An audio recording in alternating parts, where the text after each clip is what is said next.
I know gold is not in her. She's a dime. Welcome to another episode of the Million Dollar Peddlers. Today we're going to talk about the long tail. Basically, you have two options.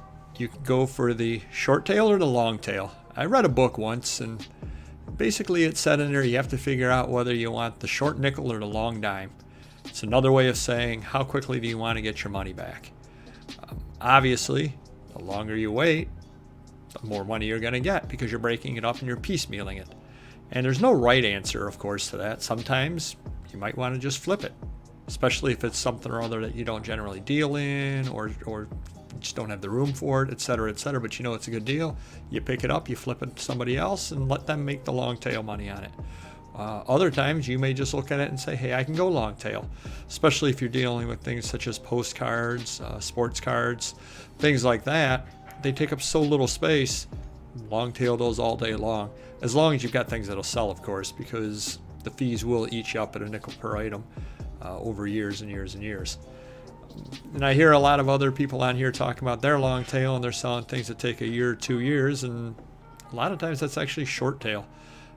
Very seldom do you buy things, you put them on, and you sell out of them very, very quickly. It does happen, and when it does, remember what it is that you bought, because you're going to want to buy more of those if you possibly can.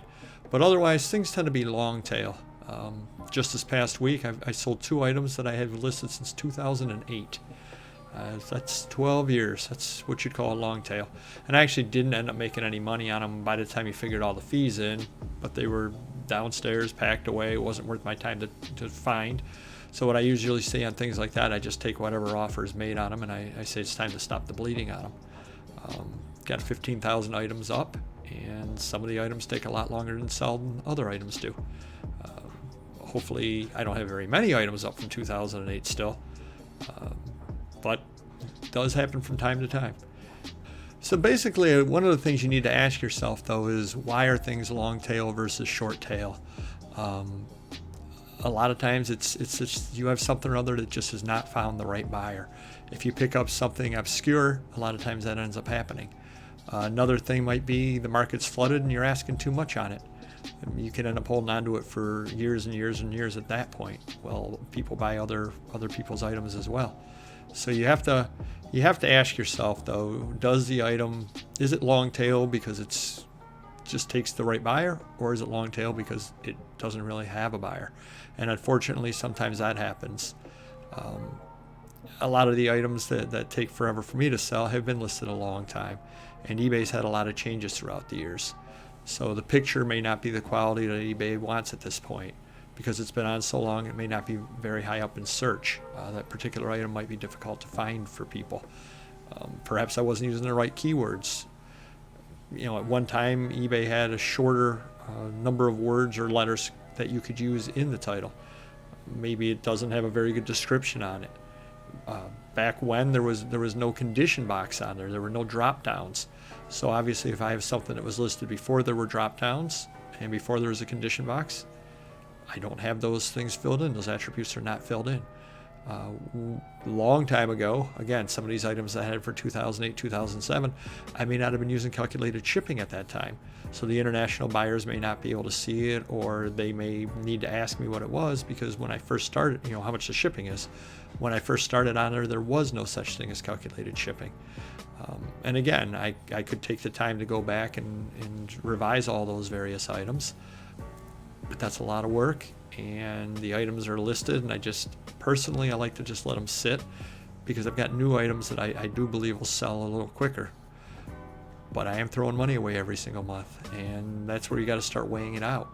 Now, I'm very happy to sell things from 2008, and as I tell Mr. Magazine all the time, sometimes he'll get some offers on things, and he'll be asking me, well, what do you think? What do you think? And I always tell him, you got to stop the bleeding. If it's been on there for 5, 6, 7, 8, 10, 12 years and hasn't gotten anybody wanting it at your price, whatever price they're offering, within reason. Obviously, if they offer a penny with free shipping or something where I'd lose money, then I wouldn't accept it. But otherwise, whatever they happen to be offering, that's what the market is on that item. Take it, get the cash flow going, get the item gone, buy something or other that you think will sell better. So long tail is just a fact of the matter, and you just need to realize that. And again, I hear some other people talking a year and a half. That's not long tail. Long tail's 10 years, 8 years, 10 years, and hopefully we don't have items that sit that long, but it happens. Generally speaking, they've come out of a collection, so they've been bought and paid for. So that's the plus side of it. And when they do sell, it's almost like found money because you just were not expecting it. Of course, the other problem comes sometimes, especially if something rather listed that long ago, before my inventory system was the way that it was now, which at some point I will tell you about, and how to keep inventory, but you can't find it, or it's very difficult to find, and that's really excruciating when you've had something for 10 years, you've seen it 100 times as you've gone through boxes, then you go to try to find it and you can't find it. You've lost money on the item to start with, by the time you add in fees and everything, and then you can't find things like that. I like to keep as reminders, just to remember the old times, and just to remind yourself, hey, the inventory system I have now is good. The things I'm listing now are better, and so on and so on. But every once in a while, you get that dose of reality, and something sells from 10, 12 years ago.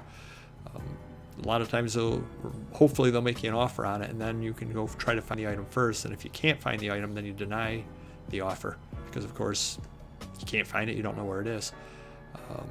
But sometimes they buy it outright, and then you end up spending much more time than you should on an item in order to find it. But just want to let you know that if you've got things that haven't sold for a few months, don't fret. They will sell eventually. Again, I had 2 items this past week that took 12 years to sell. So very happy to have the money in, very happy to have the items gone. I hope they found a good home. In a couple of weeks, couple of months, no big deal. Keep the items. Don't worry about wholesaling them out. They will sell. Thanks for watching another great $1 Million Peddlers video. You can do me a favor and hit the like button down below if you liked it, because that's what it's there for.